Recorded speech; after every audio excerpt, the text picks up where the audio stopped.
Hello, I'm Meg McKinlay and this is episode 21A of Paperbird's Home Club. I'm saying 21A because we shot 21 a week or so back, but sadly, unless you watched it at the time or on the Instagram story within that 24-hour period, you don't get to see that one because technology has dictated that it has disappeared into the black hole. No blame shall be laid. So I'm just shooting another little quick one. I'm calling it 21A, just so that those of you who weren't able to log on at that time, to join us at that time, can get a little glimpse into my study, which I rarely give people. And in fact, as I said, when I did the original recording, when Paperbird said, "Hey Meg, do you want to do a home club and show us into your study?"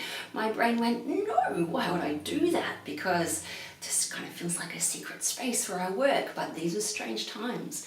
So honestly, I'm the kind of person who likes to hide at home a lot. I'm not very social, I'm quite introverted, and I would have thought that these strange times were built for me, but I'm finding that I'm actually missing people. I'm missing my friends. I miss all my writing colleagues and my illustrator friends. You know, we see each other all the time at book launches and bits and pieces, and I'm missing you guys as well. So come into my study and I'll give you a little glimpse, and this will never be repeated. So look, I am super lucky. For many, many years I just had a desk in the corner of family room, you know, the kind of the shared space of the household, but for a while now I've had my own room with a door that I can close, which is amazing. It's my own space, I can do whatever I like with it. Often it fills up with junk of all kinds, but something that I have done over the last few years, which took me a while to get onto this. I've never been a person who decorates things much, or I never was until recently. I didn't understand why people would put paintings on their walls and little knickknacks and things like that. So for the longest time, these walls you see behind me were just bare. I mean, they were yellow, but they did not have all these bits and pieces up there. But I think it has something to do with the fact that I've got to do so many lovely picture books and work with illustrators and get to know illustrators and artists of all kinds. And it's not that I made a conscious choice. I wasn't really aware of this happening, but at some point I realised that I wanted more things around me. I wanted more colour. I wanted quirky little bits and pieces, and that I'm spending so much time in this chair now, in this space, that it's nice to lean back in this chair, in this space, and look up and see things that kind of inspire me or have inspired me in the past, or all of these little things, almost all of these little things, have a story behind them or a relationship behind them. Something that someone's given me, something that I've picked up from somewhere interesting, something that's connected to a story that I've written. So I actually love having all these funny little bits and pieces around me. You may notice that there's a few ducks. Now, this has become a bit of a thing for me. So I've written, I've got 17 books published at the moment, and they range from picture books through to novels for teenagers, and there are a lot of ducks. And maybe this is something that I can talk about because, you know, we're mostly at home now, and perhaps when you set out to write a story or a poem or something, you're thinking to yourself, well, how am I going to get inspiration? All I'm seeing is the same four walls all the time. But let me say to you that the reason that I became this duck person is that I live in Hamilton Hill, which is near Fremantle, and we live around the corner from Manning Park, which some of you may know. There's a big lake in Manning Park, and you know that when there's a lake, there are going to be ducks. There are ducks. And when there are ducks in the lake, maybe they don't always stay in the lake. Maybe they waddle off into the neighbourhood, or they fly off into the neighbourhood. I don't know how they get here. All I can say is that every now and then I'll wake up in the morning and there are ducks in the front yard. And on a couple of occasions, in fact, I have opened the front door to go out to do something, and there's been literally a duck on the doorstep, just almost as if it was waiting for me, just staring at me, you know. And so, in fact, that experience of opening the door and this duck being on the doorstep is what led me to write this book here, Duck for a Day, which is my first duck book. And it's the duck book from which all my other duck books grew, and it came from that one little thing. And what writers do is, what people do is we all have these funny little thoughts, right? But what writers and artists do is we grab onto them. So if I open the front door in the morning and there's a duck sitting there, and I just for a split second, I imagine that the duck piercing me with his beady eyes, if I imagine that the duck is saying, "What's for breakfast?"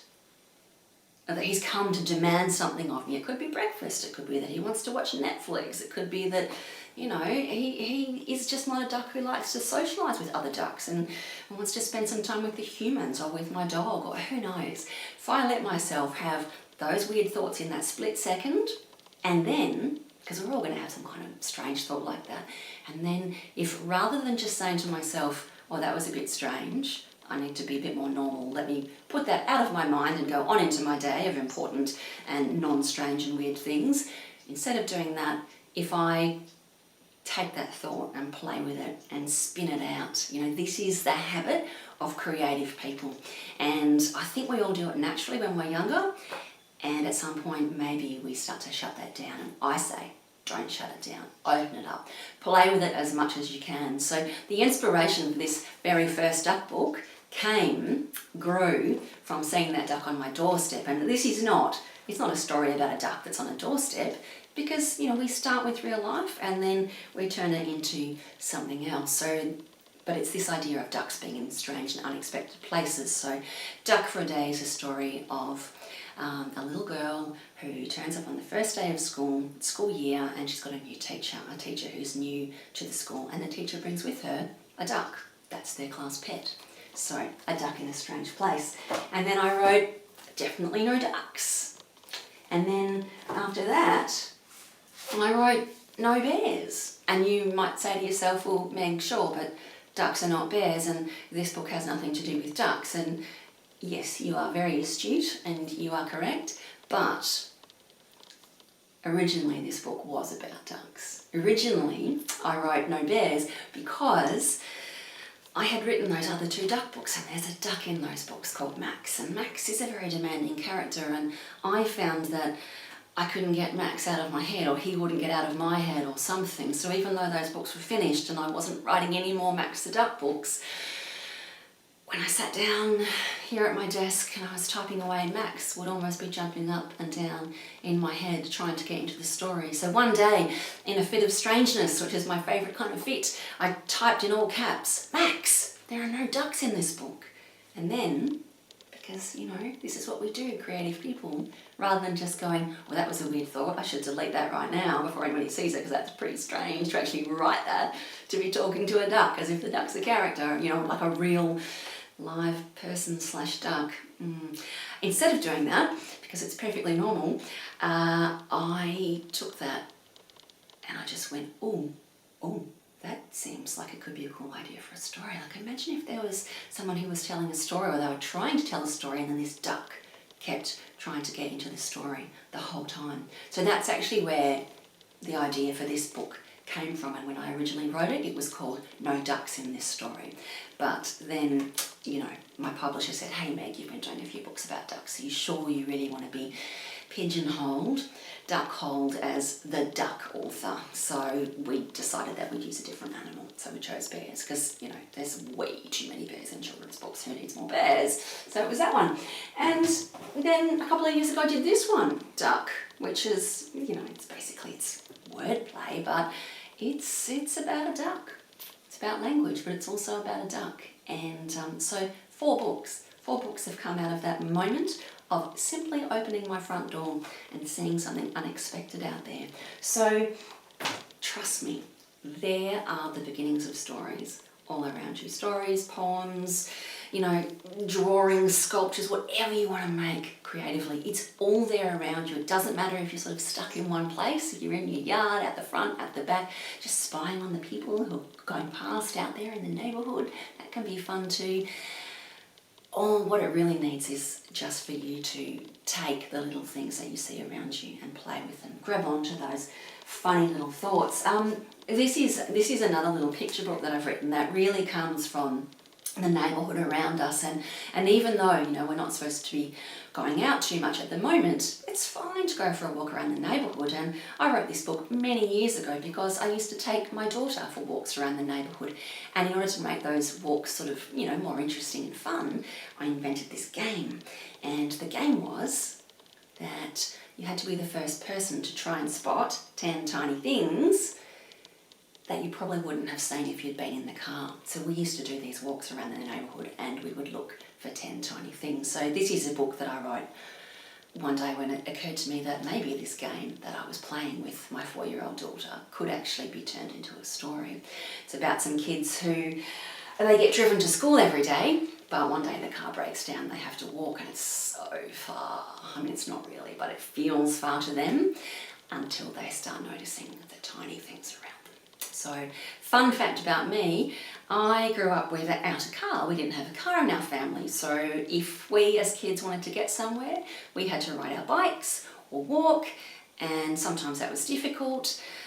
It made us very fit, and also looking back now, I really think that's played an important role in my creative habits, because I was moving slowly through the world. So it just meant that I was seeing more things and I sort of had more time to play with stuff.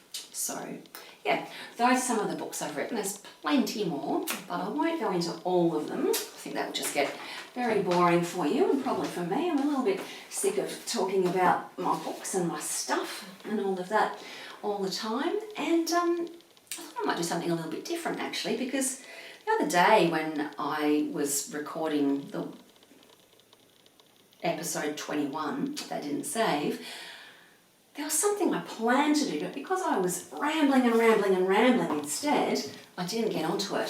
So I thought I might do this now as a little bonus. So this is a book of Australian poems that came out a couple of years ago, or it may have been last year. It's called This Is Home, Essential Australian Poems for Children, and it's selected by the wonderful Jackie French, and there are illustrations, gorgeous illustrations, let me see what I can show you, by Tanya McCartney. So look, I'll just show you this page because this is the page that my poem's on. I've got a couple, but this is the one I'm going to read to you now. I'm going to read you a poem and maybe give you some suggestions for an activity that you might like to do at some point. So this is called A Gardener's Guide to Poetry. Why don't you grow a poet tree? Just plant it in the yard. Amidst the banksia and the bees, it's simply not that hard to grow some poems fresh from seed. The only things they really need are daily sprays of words and sound, a frame to curl themselves around, a hidden corner out of sight, and every now and then some light. But not too much, full sun will fry it. A poet tree needs shade and quiet. And put those secateurs away. You mustn't prune, but let them stay. Those tender shoots that spiral out, from any one a poem might sprout. No telling which, so leave them be while they run wild. Then wait and see, and one fine day you'll surely find a poem ripening in your mind. Such lumpen fruit, what mottled skin, but how else would a poet begin? Why don't you grow a poet tree? Don't say you have no seed. You have your strange and restless heart, and that is all you need. So that's A Gardener's Guide to Poetry from This Is Home. I don't know if you knew that I was a poet. I was a poet before I wrote stories. In fact, I don't see myself as a natural storyteller. I am much more of a natural sort of player with words. But that's not a thing. But it does lend itself more naturally to poetry. I'm not really good with structure and plot, so I had to learn that, and it is certainly a thing you can learn. I've worked quite hard, but I love returning to poetry, and I thought something that you could possibly think about is taking that basic structure that I've used, that very beginning. What I'm looking for is a really big pen. That's a good one, yeah. Because My poem is about a poet tree, which is a bit of fun wordplay, right? Why don't you grow a poet tree? But you could turn that into anything. I mean, I know when I was a kid, reading Enid Blyton books and things like that, or even if you remember Charlie and the Chocolate Factory and all kinds of interesting things growing on trees, think about what you might like to grow on a tree, and maybe it's a pizza, right? So if we decide that we're going to do pizza, I'm going to start writing my poem yet, because this is why I wanted the big piece of paper and the big black pen. I'm going to think about the structure of that poem. Why don't you grow a pizza tree? I think I'll grow a pizza tree. I'll plant it in my mouth. All right. I wouldn't plant it in my feet because they are too far south. Okay, I quite like the sound of that. I'm not writing yet though. Okay, what I'm going to do is I'm going to think about pizza, and I'm going to think about the sorts of things that are in that poem. If you remember, I talked about what sort of environment it needs. Does it need shade or light? What do you need to feed it? Or what are you going to do with it once it's grown, etc., etc. So I'm going to write down, I'm going to brainstorm. This is classic brainstorming. I'm going to write down everything that I know about pizza. So I'm going to write down the kinds of things that go on pizza, pepperoni, cheese, and whatever you like. Don't write pineapple, there will be trouble. Spinach, I like to put spinach on my pizzas. Pine nuts, now we know that it goes into the oven. We know they come from Italy. Oh, I see I've written cheese again, lots more cheese. Pizza's going to be hot, sticky, slices. All I'm doing here is I'm writing down everything that I can think of, all right? Now, I'm not being very creative at the moment, but just everything you think of when you think of pizza. Write all of those things down, and then sit and think about how to structure your poem, okay? Now, if I was going to do one about puppies, because who wouldn't want to grow a puppy tree, all right? I think I'll grow a puppy tree. Let me think about puppies. It's going to be fluffy. Yeah, fluffy and bouncy and maybe a bit bitey. That's a lot of Y words. Yes, I'll just write all those things down. Or I don't know if you've noticed, I don't know if you can see it, but I've got a lovely mobile above my computer because I love space and I love thinking about space. And so what if I grow a planet tree? Why don't you grow a planet tree? I'll plant it up in space. Yeah, I'll plant it up in space. I'm going to think about the moon and the stars and astronauts and darkness and black holes. What will the fertilizer be? Maybe we'll sprinkle it with stars, sprinkles of stars. Yep. So do you notice how nothing I'm doing here is neat? Now I chose that big black pen. I'm writing across the lines. Probably hardly anyone but me can read some of the things that I write. There are no rules, you know. In fact, at this point when you're brainstorming, you just write whatever you want, wherever you want, however you want. Don't worry about spelling or any of that stuff. Just get down as much as you can. I think I'll grow a planet tree. I'll plant it up in space. What rhymes with space? Once we've got our first line, then we say to ourselves, what rhymes with space? Let's see, place. Okay, I'll plant it up in space because I think that what it needs is a dark and lonely place. Okay, maybe. Or, so space, what else have we got? We've got lace, chase, face. See, face makes me think about the man in the moon. I think I'll grow a planet tree. I'll plant it up in space. Just like the man in the moon you see with his glowing yellow face. I don't know. You get to decide. You get to decide. So I don't know what you would choose. Pizza, puppies, planets. Look, I got stuck on all the P words, didn't I? But there's so many other words. Think of the things that you love, and maybe that's the start of a little poem that you can write. And this is a really good way of writing poems, is when you take something, it's a bit like my duck really, turning up in an unexpected place, when you take something and put it into a place where you wouldn't normally find it. So what I'm meaning there is that I'm talking about growing a pizza, in a pot somewhere. Where am I going to put the pot? What am I going to feed it? Am I going to dig it out when it's grown? So ideas like to hang around with certain other things. It's like we always say, I'm getting a bit confusing now, I know, but you know, we always say as white as a, and then we go a sheet, or as white as a ghost. When we write poems, we want to throw words and ideas together that don't usually go together, okay? We want to throw pizzas into pots. We want to throw planets into pots. We want to grow poems. We want to talk about doing things in ways that they wouldn't normally be done. And that's what's going to wake the reader up. And I don't know if listening to my little gardening poem, I don't know if that struck you as a little bit strange and a little bit odd. If it did, I think that's wonderful, because that's exactly what I was going for. If you think about poems as having these little shoots that spiral out, I think it's super important so that all those shoots grow. And in fact, that's a metaphor for the creative process in general, because all of those weird and strange thoughts that you have, you don't shut them down. Put those secateurs away. Let yourself be as strange and unexpected as you like in the beginning, because that's where your most creative and interesting and your most you ideas are going to come from. And you want to, when you're writing, follow the things that maybe the kind of thing that would only occur to you and not to anyone else, because that does not mean that it's not going to be interesting or amazing or thought-provoking to other people. It definitely will be. In fact, I'd say that it's more likely to be. Now, I'm going to leave it there, but I'm just going to do one last thing, because I said to you that, you know, all of these things have a story or a relationship or something or other.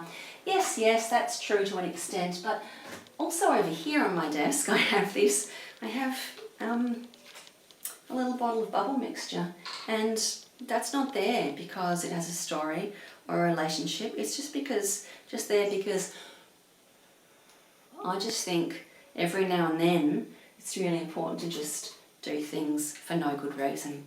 And every now and then I just like to stop and blow some bubbles. So when you get stuck, or when you just feel like doing something a bit different, just go and blow some bubbles. Lie on your back in the yard. You never know. You never know what that will lead to. If it leads to something, that's great. If it leads to nothing, that's great too. We all need spaces of nothing that are just filled with bubbles, light as air. Hope you all stay well. Bye for now.